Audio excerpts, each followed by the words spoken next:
Bom dia, Vera. Vamos começar falando então sobre as reformas. A gente estava vendo essas matérias, né? Reforma tributária ou uma versão de reforma tributária que está sendo discutida na CCJ, também a reforma da Previdência que está aí em discussão na comissão especial. Hoje tem mais uma audiência pública e a gente está aqui com dois deputados. A gente estava conversando sobre esse clima mesmo de debate e votação. Quem está aqui comigo hoje, o deputado General Peternelli, do PSL de São Paulo, e a deputada Perpétua Almeida, que é vice-líder do PCdoB do Acre. Deputado General Peternelli, vamos começar falando sobre a reforma da Previdência, esse debate que está aí. A gente viu ontem essa discussão sobre se haverá um texto alternativo ou não. Como é o clima de construção, de debate dessa reforma, nesse momento em que as relações aí estão tensas, né, ou complicadas, de um modo geral, aqui no país? Um bom dia a você, um bom dia Perpétua. É um prazer estarmos sempre falando sobre a Previdência, que é fundamental para o trabalhador brasileiro, dependemos desse foco. E hoje a Perpétua estava nos dizendo que o tema a ser discutido era o BPC. Hoje o BPC paga um salário acima de 65 anos. E o governo propôs pagar 400. Eu acho que a comissão pode aperfeiçoar, em vez de 400, meio salário, a partir dos 60. Na prática, o adequado de apresentar isso é o seguinte, pode ser até opcional, Perpétua. Hoje, dos 65 a 70, se o trabalhador desejar, ele pode antecipar metade do pagamento em 5 anos. Ora, se me perguntassem isso para mim, se eu quero antecipar, receber antes metade do que eu vou receber daqui a 5 anos, eu mesmo aceitaria. Então, esse trabalhador, logicamente, se ele antecipar metade desse pagamento, dos 65 aos 70, ele vai receber dos 60 aos 70 anos, meio salário, mas que é a mesma coisa de que um salário de 65 a 70, né? 10 anos de meio salário, 5. 5 anos de um salário, 5 também. Então, a proposta só antecipa, dá a chance àquele miserável, que é o termo utilizado na proposta, de receber com antecedência. E ele não sabe nem se estará vivo aos 65 anos. E tendo uma probabilidade, não aperfeiçoando para meio salário, não de ganhar menos, e sim de antecipar metade do salário em 5 anos. E eu acho isso fantástico para o trabalhador. Espero que não cortem, espero que antecipem, porque é uma plena vantagem, não para a equipe econômica em termos financeiros, e sim para o nosso trabalhador. Deputada Perpétua, sua opinião sobre o BPC especificamente, sobre a discussão, o andamento da discussão da reforma da Previdência como um todo? Olha, o fato é que a reforma da Previdência ela é tão ruim que ninguém quer estar nela. Os militares fizeram uma reforma diferenciada, não querem estar. Os juízes não querem estar na reforma da Previdência. Os professores querem sair porque ela é ruim e atrapalha a aposentadoria dos professores. Então, ninguém quer estar nessa reforma da Previdência. Os grandes devedores não são cobrados na reforma da Previdência. Sobrou para quem? Sobrou para os mais pobres. Então, hoje, se você imagina que vai se aposentar com um salário mínimo, o governo está dizendo o seguinte, não, nós vamos fazer uma reforma da Previdência para acabar com os privilégios. Aí faz o quê? Bota os pobres recebendo a partir de R$ 400. E só aos 70 anos é que ele vai poder receber um salário mínimo. Então, essa aposentadoria, ela não é justa com os mais pobres, com aqueles que mais precisam. E a discussão da reforma como um todo, houve essa polêmica se a comissão especial vai apresentar um texto alternativo ou não?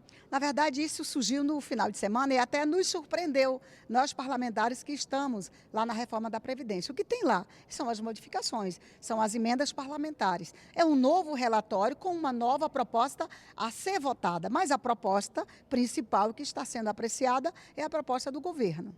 O senhor considera que esse encaminhamento aí, os acordos para apreciação dessa reforma, estão caminhando como o governo espera? O senhor acha que o que vai sair dessa comissão especial vai atingir os objetivos que o governo tinha inicialmente quando apresentou essa PEC? É importante nós salientarmos alguns aspectos. Na parte do militar, não é que ela foi em separado, é que quem cuida desse contexto, na maior parte, são projetos de lei e tramitam de maneira diferenciada de uma PEC. Eles não trazem privilégio, pelo contrário, eles mudam para 35 anos a contribuição, e o militar, ele começa a contribuir no primeiro dia para a pensão e contribui até morrer. Então, um lapso temporal de 30, 35 ou 44 anos, como foi meu caso, não altera. É bom salientar que a reclamação que ela comentou do juiz é exatamente porque essa reforma, ela incide especificamente naqueles que recebem mais, que a alíquota chega a 22% e bastante forte. Já para o trabalhador, aquele que ganha menos, que ganha até 2 salários, nós estamos realizando uma alíquota de 7,5%, antes era de 8%. Então, dizer que essa reforma não privilegia os mais pobres não corresponde à realidade. E essa reforma, quando ela traz a idade mínima de 62 e 65, é para os mais pobres, se nós verificarmos as pesquisas nesse assunto, eles normalmente já se aposentam nessa idade. Para eles conseguirem ter o tempo de contribuição, eles estão se aposentando. A mulher em torno de 62 anos, 62,5, trouxe para 62, e o homem em torno de 65. Então, para o trabalhador mais humilde, mais pobre, a reforma não altera procedimentos. Ela altera procedimentos exatamente para as categorias que antes se aposentavam com 50, 55 anos e que agora vão ter que trabalhar mais tempo. Então, a reforma, ela privilegia os mais pobres, ela é necessária para o nosso país. Se o país não executar um contexto da reforma tributária, se nós não realizarmos um contexto necessário à parte de juros que nós pagamos, de realizar a reforma da Previdência, nós não teremos recurso para poder pagar o trabalhador. Todos concordam que a reforma da Previdência é necessária. Importante é que as ideias dos vários setores façam chegar a uma reforma que permita ao Brasil ter sustentabilidade econômica. Enquanto a gente discute as reformas, né, lá que estão tramitando lá no corredor das comissões, também atenções voltadas aqui para o plenário, porque existem hoje na pauta 8 medidas provisórias, expectativa de chegada aí de mais 3 que ainda precisam ser lidas e um prazo curto de votação. A gente não teve votação nas últimas semanas, vamos ver qual que é a expectativa de votação para essa semana aqui na Câmara. O plenário da Câmara começa a semana com 9 medidas provisórias à disposição para serem apreciadas. O prazo de algumas delas está apertado, já que na semana passada nenhuma foi votada. A primeira da fila é a que permite que estrangeiros sejam 100% donos de empresas aéreas brasileiras. Essa MP deve mesmo expirar, já que tem poder de lei até essa quarta-feira e precisaria ser aprovada nos plenários da Câmara e do Senado até lá para continuar valendo. Outra medida provisória na fila de votação é a que traz novas regras para o saneamento básico. O texto incentiva que empresas privadas participem do setor. E isso é bem polêmico. Às vezes, causa discordância até dentro de um mesmo partido. Você mexe com o saneamento básico, que é um serviço historicamente e majoritariamente num monopólio de estatais hoje em dia. E a gente facilita a inserção e a entrada, né, de capital privado no setor de saneamento. Um MP que visa apenas atender os empresários em prejuízo às empresas de saneamento do país. 24 governadores assinaram contra essa medida provisória que é muito prejudicial ao serviço de saneamento do nosso país. As outras medidas provisórias disponíveis para votação tratam de liberação de dinheiro federal para intervenção em Roraima, criação de uma empresa pública para cuidar da navegação aérea, ampliação do prazo para regularização ambiental rural, proteção de dados pessoais, combate a fraudes na Previdência e gratificação de servidores da Advocacia Geral da União. Mas a medida provisória considerada mais importante neste momento pelo governo é a primeira editada por Jair Bolsonaro como presidente da República. Ela reorganiza o governo federal, diminui o número de ministérios, por exemplo, de 29 para 22. Também muda alguns serviços de lugar, como o controle de atividades financeiras feito pelo COAF e a demarcação de terras indígenas. A questão é que o texto escrito pelo governo foi mudado aqui no Congresso e há uma disputa sobre essas alterações. Por exemplo, o COAF deve ficar no Ministério da Economia, como querem alguns parlamentares, ou com o Ministério da Justiça, como quer o governo. As negociações enfrentam uma dificuldade a mais: o tempo. A MP precisa ser aprovada pelos plenários da Câmara e do Senado em 2 semanas, senão perde a validade. E se isso acontecer, Jair Bolsonaro vai ter que governar com a estrutura que era usada pelo ex-presidente Michel Temer. Se for para mudar, ou o governo se recusar a aceitar o que foi aprovado na comissão especial, ela vai perder a validade, porque só teremos tempo de votar se for uma votação por consenso. Do contrário, o governo será derrotado aqui na Câmara. É importantíssima, não só para o governo, mas para o país. Ela foi construída de uma maneira que gere eficiência para o Estado brasileiro. Estamos trabalhando aí, conversando com líderes de partidos. A nossa ideia é reunir esses líderes em torno da defesa da integralidade da medida provisória. Vamos conversar sobre essa medida provisória, começando por ela então. Deputado General Peternelli, houve uma derrota do governo na comissão especial. Como que o PSL, no atual momento político, se posiciona? Como que está sendo construídos os acordos? Como que o partido vai votar essa medida provisória? Como está sendo construídos os acordos para a votação dessa e das outras MPs? Aqui se fala muito na derrota do governo.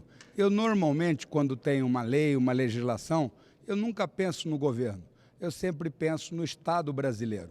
Nessa comissão especial que alterou, aumentou o número de ministérios. Já é um consenso de todos nós que o Estado tem que diminuir, que ele tem que ser mais enxuto. Então, recriar 2 ministérios não é uma derrota do governo, é uma derrota do Estado brasileiro. Vai aumentar exatamente os gastos públicos que há uma necessidade de reduzir. No que se refere à Receita Federal, que perdeu o poder de investigar também na comissão especial, é muito importante que ela continue com esse poder de investigar, porque se ela perder esse poder, pode ocorrer o seguinte: todas as investigações que elas executaram anteriormente, a lei vai retroagir para beneficiar. E muitas corrupções que foram levantadas pela Receita Federal podem perder a validade. Então, é fundamental que a Receita Federal continue tendo o poder de investigar. Ela tem todo um contexto de registro, de dados, e quando ela verifica uma irregularidade, ela tem que ter a capacidade de investigar. O caso do COAF, que saiu da economia e foi para o Ministério da Justiça, eu comparo ele muito nesse foco de combater a corrupção. Nós temos a Polícia Federal, que tem que ter autonomia de pesquisar quem quer que seja, da mesma forma que o COAF tem que pesquisar e mostrar todas as movimentações irregulares. Então, a permanência do COAF no Ministério da Justiça vai permitir um combate à corrupção numa condição muito mais adequada, que é o que o brasileiro está solicitando. E no que se refere à mudança da FUNAI, na realidade, nós temos no país uma necessidade de regularização fundiária. Essa regularização fundiária foi criada uma secretaria especial para que isso ocorra, nessa regularização de todas as terras brasileiras. E as terras indígenas não podem ficar fora desse processo. Nós já temos todos os levantamentos, nós temos que estar referenciado ao marco, no que se refere a terras indígenas, ao marco temporal da nossa Constituição de 1988, que disse que aquela é a condição que tem que estar. E de lá para cá, nesse período todo, todas as terras indígenas, basicamente, já foram mapeadas e agora já tem os estudos, vão prosseguir os estudos, vão estar sendo executados, então não vejo nenhum prejuízo. E aí tem todo um foco com o indígena, que estão isolados, não contactados, e que tem um foco muito mais humano da pessoa em si e, por isso, estão nesse ministério. Vejo esses aspectos como necessário que continue. Em especial, manter o Estado enxuto, manter o COAF e a Receita Federal no Ministério da Justiça, para que nós possamos atender aos anseios do povo brasileiro, que é combater a corrupção. Deputada Perpétua, sua análise sobre essa medida provisória, a senhora vê aí que existe uma articulação para aprovação no texto original ou mais no texto que veio aí da comissão especial? Primeiro, é bom que se diga que o governo, que tem maioria nesse Congresso, não está conseguindo aprovar absolutamente nada. O que está acontecendo? Os parlamentares da base do governo não concordam com as medidas e propostas que o governo está mandando para cá, porque o governo tem maioria nesse Congresso, podia estar aprovando tudo o que quisesse. Segunda questão, foi o próprio vice-líder do governo no Senado, o senador Fernando Bezerra, quem fez uma proposta para aumentar 2 ministérios. Será que o vice-líder do governo apresentaria uma proposta para aumentar 2 ministérios sem conversar com o presidente da República? Duvido que não, porque se eu fosse presidente da República e um vice-líder aumentasse 2 ministérios e eu não quisesse, eu tirava ele. Eu não vi o governo questionar, não vi o governo tirar o seu vice-líder. Terceira questão, é importante a gente lembrar que as terras indígenas têm que ser debatidas e discutidas no âmbito do governo federal, no âmbito do Congresso Nacional. Mas colocar terras indígenas para ser debatida, a responsabilidade lá no Ministério da Agricultura, é tipo assim, você bota a raposa para cuidar do galinheiro. Para mim isso não combina. A gente já sabe quais são os interesses que estão ali. Uma outra questão, no Brasil, historicamente, sempre, a vida toda, o COAF esteve no Ministério da Economia. E foi exatamente nesse ministério que se descobriu ali as movimentações suspeitas de vários deputados da Assembleia Legislativa do Rio de Janeiro, com contratação de laranjas, inclusive é onde o filho do presidente da República, senador Flávio, está respondendo a processos. E aí o seguinte, depois disso aí corre e pede, o Moro exige, insiste para que o COAF venha para o Ministério da Justiça, por quê? Não é para continuar esse tipo de apuração? Não pode apurar? Não pode investigar o filho do presidente da República? Tem que investigar todo mundo. Se nós queremos um combate à corrupção, quem cuida de movimentação financeira tem que continuar cuidando do COAF. O que deve fazer o Ministério da Justiça, a Procuradoria? Vai pedir as informações para poder abrir os processos, os inquéritos, fazer o que precisar fazer. Para mim, isso é você dividir responsabilidades e cada um assumir a sua parte. Eu me preocupo muito que depois de todas essas denúncias envolvendo personalidades importantes da República, aí de repente o Ministério da Justiça diz assim, não, traz isso aqui para mim porque eu vou acompanhar. Não pode ser dessa forma. A gente precisa encerrar, mas antes eu queria fazer uma pergunta, uma resposta bem objetiva de vocês. Para a gente chegar lá na medida provisória 870, que é a prioridade para o governo, tem outras, sei lá, 8, 7 medidas provisórias antes. 5 medidas antes. Existe uma articulação feita para conseguir se votar rapidamente essas outras MPs e dessas, qual que o senhor considera prioritária antes da MP 870?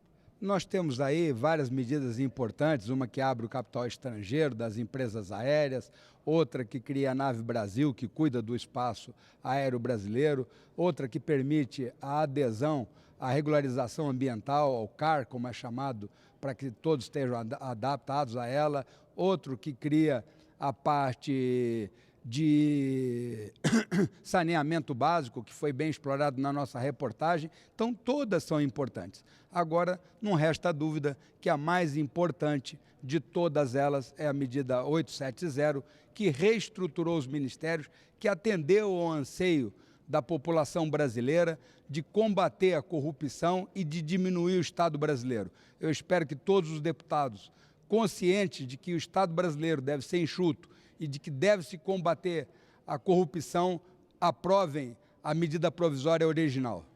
Deputada Perpétua, a senhora que já está aqui na Câmara há algum tempo, qual que é a aposta que a senhora faz para essas 2 semanas? Como é que a senhora acha que vai ser a votação? Se o governo convencer a base dele de vir para cá, de votar a favor do governo, é possível que ele consiga. Ele tem maioria, tem que fazer articulação. Agora, é importante a gente votar, inclusive, a medida provisória da aviação, porque nós precisamos derrubar a cobrança de bagagem. Dizia o seguinte, se cobrar bagagem, a passagem diminui. E não aconteceu isso. A passagem aumentou e a cobrança de bagagem continua sendo feita. Uma outra medida que eu me preocupo com ela é a do saneamento básico. Isso abre um caminho para a privatização, como fez das elétricas. O que acontece hoje? Hoje o Brasil cobra uma das tarifas mais caras do Brasil, com relação à energia elétrica. Aí querem o mesmo caminho para o saneamento básico. E aí nós temos que ter cuidado. Saneamento básico, água é necessário, esgoto é necessário. O povo vai pagar mais caro agora com esse processo de privatização? É preciso ficar de olho. Deputada Perpétua Almeida, deputado General Peternelli, obrigada pela presença de vocês.